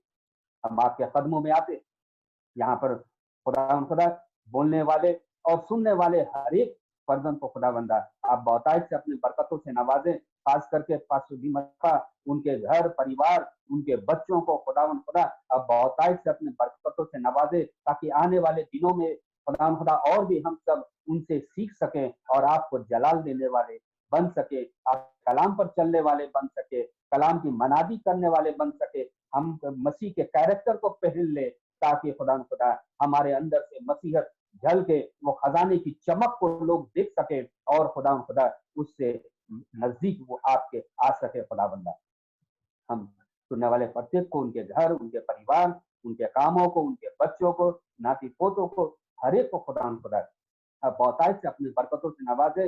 आपकी पाखरू हर दिन, हर रोज, हर पल खुदाबंदा उनकी रहनुमाई करे, ताकि आने वाले दिनों में खुदा हम सब आपको जलाल देने वाले बन सके और आपके बड़े नाम से जलाल और महिमा हम सब के जिंदगी से हो सके। ऐसे ही हम दुआ करते हुए खुदा हम सब अपने आप को आपके हाथों पे सुपुर्द करते हैं।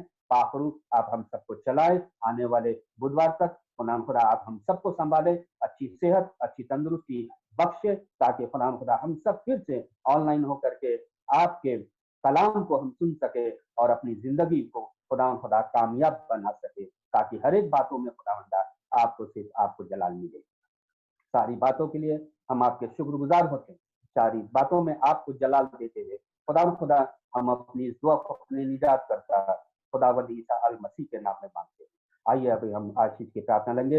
अब पिता परमेश्वर का प्रेम, प्रभु यीशु मसीह का अनुग्रह और पवित्र आत्मा की सहभागिता और शांति सुनने वाले प्रत्येक ऑनलाइन के प्रत्येक परिवार और विश्व के तमाम कलीसियाओं, जब तक खुदावंद मसीह यीशु मसीह का दूसरा आगमन ना, उनका प्रेम, उनका अनुग्रह, उनकी शांति हमेशा हमेशा बनी रहे। आमीन, आमीन, आमीन। प्रेज द लॉर्ड। आप सबको जय मसीह। सबैलाई जय मसीह, जय जय मसीह। मसीह, जय जय मसीह। मसीह सबैजनालाई, जय मसीह।